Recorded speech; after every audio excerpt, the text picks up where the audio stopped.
This is Sean O'Malley, and you're watching Full-Time MMA. Don't be a bagel biting, bagel bitch boy, bagel bitch back.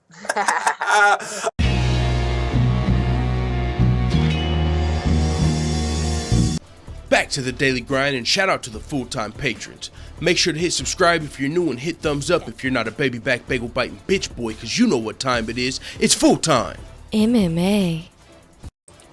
Recently, one of Dominic Cruz's teammates came out and hinted at a TJ Dillashaw versus Dominic Cruz fight this December. Now, if TJ Dillashaw wanted to fight at bantamweight next, that is 100% the matchup for TJ Dillashaw. Is it the fight that makes the most sense for the fans? No, but I don't know if you guys are aware of this or not.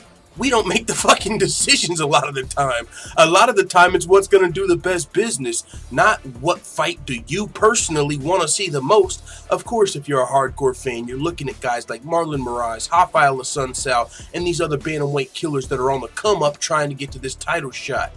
But if you're looking at how you can make the most money, if you're looking at how you can improve your legacy the best, if you put yourself in TJ Dillashaw's shoes, then you will start to understand why the Dominic Cruz fight is the next fight at bantamweight. Now, with that being said, that's at bantamweight. There's of course the only other possibility in my mind that could happen, and that's Henry Cejudo.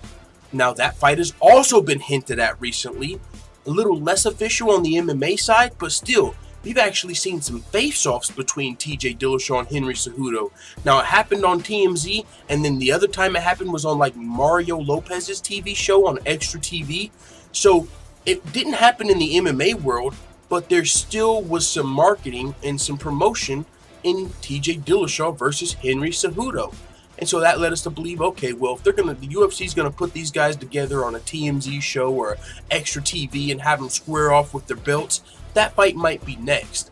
And either way, TJ Dillashaw has options, so we can't be too sure what's 100% next for TJ Dillashaw, but we can speculate and we can, just wonder, what would you like to see next from TJ? And I think there's 4 options that as fans, we would like to see. Now, the 2 least likely options, but still up there, are Marlon Moraes, who's a top bantamweight contender, and also Rafael Assunção. He's got a great case as well. They're up there. If they got the title shot, I don't think any of us would be complaining. I think we would just get it. Oh, TJ's defending against the number 1 contender. That's dope. That's what a champion does, right?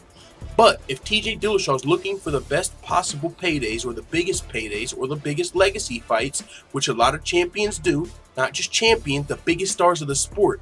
When you're talking about Floyd Mayweather, when you're talking about Conor McGregor, you can kind of take out of it because he's willing to fight everybody at any time, but the UFC saves him from himself, kind of. So still, the UFC has it to where Conor McGregor's only fighting the highest reward, lowest risk fights. That's just what happens. That's the name of the game when you get to the top.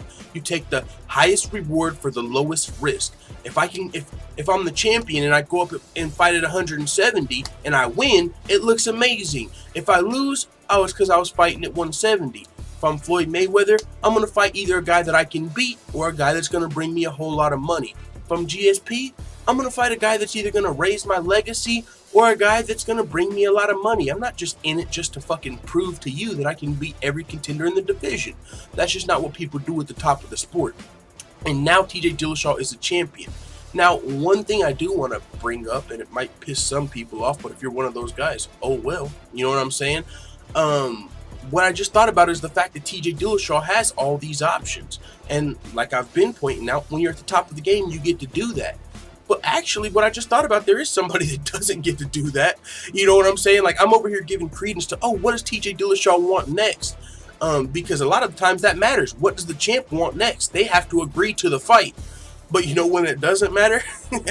When you're Tyron Woodley. Now, I'm not going to turn this into a fucking Tyron Woodley video. I'm just thinking, like, shit, he's had a couple options in the past, but hey, he fights the number 1 contender. A lot of champions end up fighting the number 1 contender when you can't make the calls. But shit, Tyron Woodley's almost at a point in his career where you feel like, shit, if TJ Dillashaw's calling shots, why ain't Tyron Woodley? You know what I'm saying? Like, but with that being said, that's another topic for another day. I want to stick on this TJ Dillashaw video. TJ Dillashaw, the most likely options that are not Marlon Moraes or Rafael Assunção, they're of course going to be the biggest names. Who are those? Dominic Cruz, Henry Cejudo.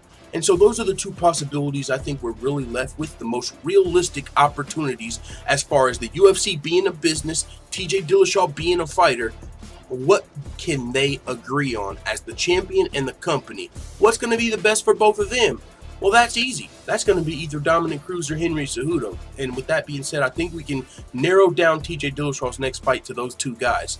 Now, as far as who it's going to be, that's where we're left. You know what I'm saying? We're not going to be able to figure that out here because we've seen hints at both. Talked about it early in the video, but most recently, this is TJ Dillashaw on Joe Rogan's podcast, and he said as far as talks for his next fight, there's been nothing serious. There's been hints. We did a media tour together as far as with Henry Cejudo, and they put us on camera together and had us talk shit to each other. They didn't say that everything we do is real, but it's like, oh shit, this is what you guys want? If you think you can beat me, then fuck you, man. Let's do this shit. So TJ Dillashaw was like, hey, if this is what you guys want, I'll sell a fight with Henry. You know, he said it feels like that's what they want since they're booking them together on these shows. So, hey, let's talk a little bit of shit and sell the fight. But he said, I don't want no excuses that I'm the bigger man, speaking of the Henry Cejudo fight. If Cejudo were to come up to 135 pounds, because there's two places that fight could take place, 125 or 135. And TJ, he gets to call the shots here because he's the more proven champion. Cejudo just got his belt. He ain't calling no shots at this point. He's got a big name because he beat Demetrius Johnson. He's a gold medalist, but he ain't going to get to call the shots in this super fight because he just got the belt. So TJ said, I don't want no excuses that I'm the bigger man. 125, especially with the coach that I have now, Sam Calvita. I was told I was going to fight Demetrius Johnson the summer before I fought Cody Garbrandt the first time. Within 3 weeks' time, I got down to 140 pounds. So TJ Dillashaw still very open about dropping to 125 pounds, thinks he can make it with his team. He said the Henry Cejudo thing also entertains me so much because he's an Olympic gold medalist. He wants to claim himself so much that he's the greatest combat sports athlete ever. I'm a UFC champion. I'm a gold medalist. I'll go out there and beat you in wrestling. MMA wrestling is completely different. I'm the better athlete. I can beat him anywhere watching him fight. And that's why I'm very excited about it. It's the greatest thing for my name right now. And it excites me a lot. So with that being said, TJ Dillashaw, the champion, is actually hinting toward that Cejudo fight. But I'm not going to lie, man. I'm not all the way convinced. You know why? For one, because it's not official.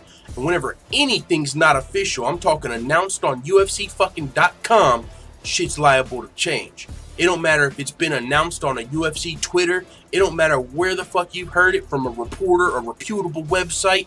Shit changes in MMA. So just because TJ Dillashaw's hinting at this Cejudo fight does not make it set in stone, because like I just told you guys a little earlier on the live show or showed you, one of Dominic Cruz's friends, teammates, whatever you want to call it, he's got a few pictures with Dominic Cruz on his social media. They're definitely close. He recently posted a picture and said Cejudo not Cejudo, he's out of the picture. Dominic Cruz's boy took to social media and posted a picture of Cruz and Dillashaw and said that fight is happening in December. He didn't sound like he was just trying to build interest. He sounded like he knew some inside information, and he said coming soon, December, Dillashaw versus Cruz. So there's still two fights we're looking at. And we've seen it in the past, man, where the UFC might be working on something. For whatever reason, it doesn't work out. Plans change, and we end up getting a different fight than we might have been expecting. You know what I'm saying? And so I don't know what it's going to be, but if you listen to the Joe Rogan Experience with TJ Dillashaw, there was a few hints of the Henry Cejudo fight. So take that with a grain of salt. It's not official, but it's a possibility. If you wanted a clear-cut answer, who was TJ Dillashaw fight next? I got one for you. But it's out of two people. It's either going to be Dominic Cruz at bantamweight or it's going to be Henry Cejudo at flyweight. The most realistic in my mind is Dominic Cruz at bantamweight. And I say that because we still haven't saw TJ Dillashaw make it to 125, even though he's willing. We just haven't saw it yet. So I'm just going to lean toward the fight that is most realistic, and that's probably the Dominic Cruz fight. But that's just coming from your boy Mystic Fulltime. By the time the fight's announced, nobody's going to remember this video. Let the Fulltime family know what you think in the comments. My bad for rambling, man. I just got off work. This video might be a little too fucking long, but it is what it is. On to the next one. And before we go, shout out to all the Fulltime MMA white belts that have hit the subscribe button. Make sure you also hit the bell right next to it so you get notified every time I upload a new video, or some of the time that I upload a new video, because YouTube's notification bell is a player hater. But this is one of the hardest working independent MMA channels on YouTube. We provide daily updates, full fight card breakdowns and predictions. We make MMA fighter freestyles, and we've already interviewed pro fighters Aljamain Sterling, Sean O'Malley, Felony Charles Bennett, and Bruce Lushmedio in just a little over a year as an MMA channel. We're one of the fastest growing MMA channels on YouTube. So with that being said, if you're interested in more videos like this, check out the Fulltime MMA Dojo over at patreon.com. One of the things you can see while you're over there are some of the goals of the channel, and also more free videos like this, betting advice, and more.